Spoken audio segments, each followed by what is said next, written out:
Banyak ahli karbitan di media sosial. Teman-teman mungkin bertanya, maksudnya apa ya? Ya, saya sering melihat di media sosial kali ini banyak orang yang merasa dirinya kompeten dan ahli, padahal latar belakangnya itu tidak mendukung. Banyak orang berbicara begitu luar biasa di media sosial dengan gaya dan public speaking yang bagus, tapi sebenarnya apa yang dibicarakannya itu kosong. Artinya, banyak di antara teman-teman mungkin secara tidak sadar merasa dirinya jadi mampu hanya bermodalkan googling saja. Buat saya sebagai praktisi yang sering kali melihat kondisi ini, jadi ngenes juga gitu ya. Jadi merasa prihatin karena di antara kondisi yang sering ditampilkan yaitu bagaimana mengatasi penyakit, bagaimana terapi, seringkali malah membuat kesan bahwa apa yang dibicarakan oleh para influencer ataupun disebut sebagai ahli-ahli karbitan ini itu malah lebih dipercaya ya oleh orang-orang daripada pendapat ahli yang beneran, ahli yang belajar, kompeten, ya punya pengalaman klinis. Begitu juga kalau saya lihat fenomena di mana ini khususnya di bidang kesehatan jiwa, orang-orang yang menjadi penyintas.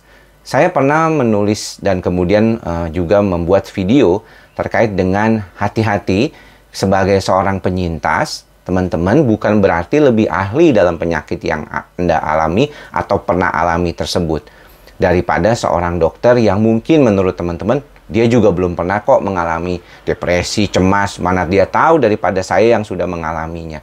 Belum tentu demikian ya teman-teman.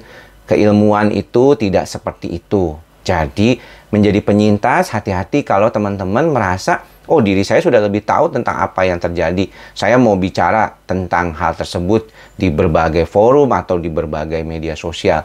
Dan kebetulan banyak juga yang mau bertanya kepada saya. Pertama, yang saya harus tangani atau harus pikirkan ya buat teman-teman adalah kesehatan jiwa teman-teman sendiri. Kalau teman-teman itu sebagai penyintas, kemudian akhirnya pengen jadi influencer di bidang kesehatan jiwa, teman-teman harus sadar bahwa sebagai seorang penyintas, teman-teman masih punya kerentanan untuk kembali atau berulangnya gejala tersebut. Apalagi kalau secara emosi negatif banyak yang datang, belum tentu ya komentar itu selalu positif, belum tentu teman-teman juga punya kemampuan ngebales DM yang datang. Biasanya saya ingat banget nih ketika saya posting video, kemudian ada salah satu penyintas mungkin yang komen, itu biasanya tuh yang lain rame tuh, nanya-nanya. Itu biasanya di YouTube tuh seperti itu. Dan akhirnya si pasien, dalam tanda kutip penyintas ini, bisa jadi kelelahan kalau misalnya dia mendapatkan DM dan yang lebih banyak lagi. Itu juga mengapa saya tidak menyukai kalau ada WhatsApp group yang kemudian dipromosikan untuk saling membantu, katanya saling support. Hati-hati. Kalau tanpa moderator seorang ahli kesehatan jiwa, itu biasanya malah jadinya nanti kemana-mana. Bisa-bisa mengganggu tidur Anda sendiri dan bikin Anda overthinking.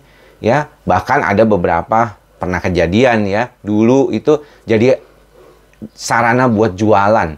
Ya, jualan-jualan barang yang sebenarnya mungkin secara ilmiah itu belum terbukti. Terbukti buat dia saja, atau yang kita bilang itu ada seperti kayak testimonial, belum tentu buat yang lain itu terbukti.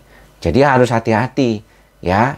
Buat saya bukannya nggak boleh ya memberikan dukungan kepada sesama penyintas, kepada sesama orang yang pernah mengalami hal yang sama. Itu penting juga, tetapi harus dilihat dulu.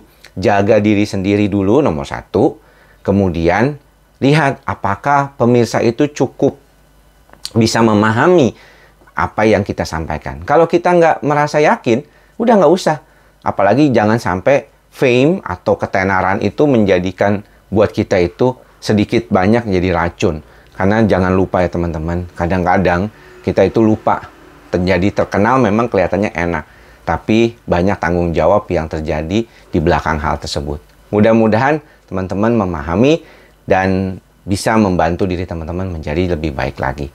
Ingat, jangan menjadi ahli karbitan, karena jadi ahli itu perlu belajar dan perlu banyak pengalaman di dalam praktek. Oke?